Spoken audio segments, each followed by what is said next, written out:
Okay, I'm going to review some plates I've collected in my special collection of research.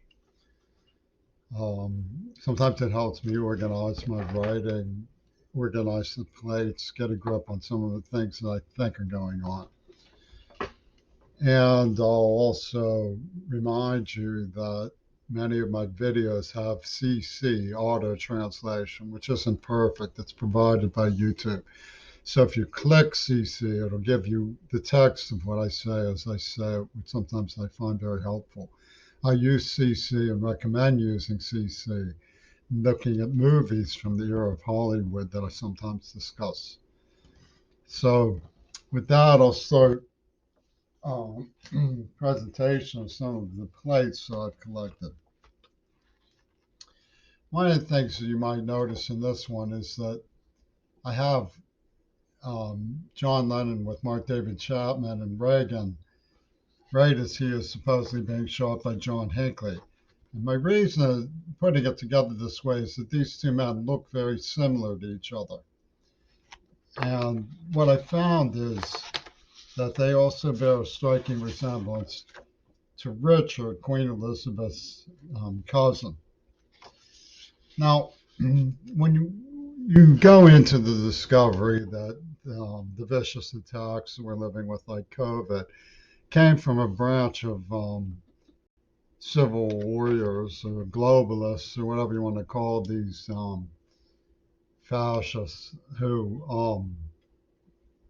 conceived of an arc so that each minority group has ample representation while they issue this final solution to what they've always thought of as overpopulation, something they've never dealt with constructively because of their cynicism. One of the things you see in the thinking patterns is the mockery of normal values. When you look at Adolf Hitler, he never believed that the words of peace were for any purpose but to deceive and to lull people, make it easier to kill them. Now, of course, he used them that way whenever he could. He felt that only fools would fall for it. Well, what we see in groups like Pittsburgh, where they made a loud laugh after poisoning me, oh, that might have happened because you swam in a dirty river and so forth, was because not just that they're cynical, but because they've actually ingratiated Adolf Hitler's personality cult. It has a lot to do with his actual personality.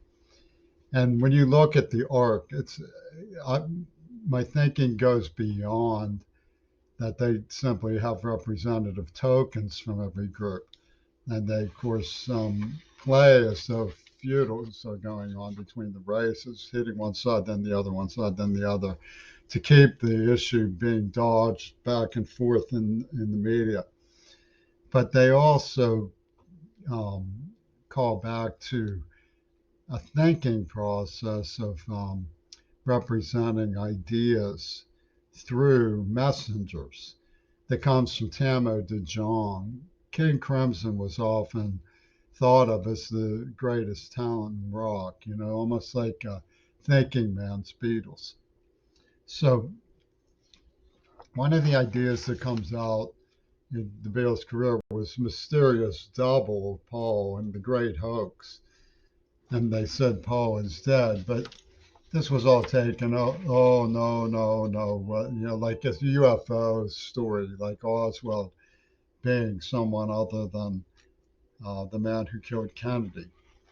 But it also has the elements of a dry run for what they pulled when Lennon made a Houdini. And it's a precedent publication. You have to think of it as a precedent for what they did. And when you look at King Crimson's solo records, you find that the girl who wrote the letters has a look-alike on the cover of one of their albums. So the look-alike pattern and the man about to drop a Ripley thing in a super still pool are suggestive of the fact that they were organized in planning what they did. You may or may not know that Bowie went through a period when he was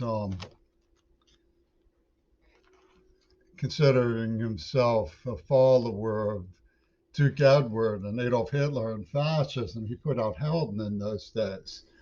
Was called it the Thin White Duke, and he gave the Hitler salute at one of his exploratory concerts. You know, and the idea that there's a mysterious secret in all this comes out in the letters when number two double. Okay, only two people would know, and you would be one of them. And of course, I didn't know anything about it. But they hold over my affairs and my friendships and the people I know as sort of Damocles, sort of, you know, taunting me to that they might strike if I do something other than what they insist I do. And if I try to evade it, they will strike because I tried to evade it. And the people behind this come from the Broadway cast of Hair. Amanda Harcourt, who Peter Gabriel put on me, is the attorney for the Broadway cast of Hair. And you see the man who shot Oswald at a strip joint called the Carousel Club. And one of the things that's very interesting about this is that CMU, I reported in my blog, had disappeared a graphic like this on the cover. You're going to eat that. And I was saying these people were escalating poison towards me. Well, they poisoned me in the mouth again right before COVID. You're going to eat that. It came up on my lip and spread to my mouth. You know, so, you know, they had a slogan, put your money where your mouth is. D.W. Griffith put peroxide in the form of a black soldier to make it look like it was foaming. Well, they decided to invert the premise. The joke's on me, the incredible Barclay Boyfriend. They used a neuroplasm. So you see that this was all part of a superscript, a super story. Look, for example, at this image, 3 images from their filmmaking squad, all holding their hands over their ears, like as though the Hiroshima blast. This is suggestive of assassination. This is suggestive of the rerouting of the motorcade. This one looks like Gail Burstyn, making her eyes a little Asiatic, and has the subtitle, "It Would Be Like Starting Over," which was John Lennon's last song in the hit parade. Well, the girl was introduced to me by a woman named Beth Blumenfeld, who was best friends with Jennifer Rubin and her cousin Sharon Samuels. Jennifer Rubin looks a great deal like this woman from the film industry that has been implicated with this script that they wrote. So what we see in these archives is a certain kind of clairvoyance about what was done. The archives create a sort of hidden movie in what they produced and directed. And once you see that, it's possible to get a grip on how these images came together in terms of the switchboard management that was in place with what some people call the oligarchy in the power of government. And they have certain tip-offs, like in Oswald's diary, Magazine of Life, they have Marquis the Twain with these two lookalikes, Longfellow and Samuel Clemens, claiming that one of them wrote the other's work, which is silly, of course. But why would Life be taken as a respectable magazine when they're publishing that kind of silliness? And lookalikes they did use when they murdered a girl named Shannon Harps to demonstrate their determination. they had a counselor at the inside job of the Sound Mental Health Group who looked like the man who attacked her right outside the clubhouse. And of course, they banned me from school for trying to stop it, for trying to warn people in advance that this very thing was going on.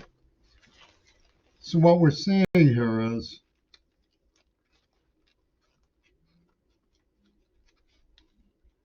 early indications that they were using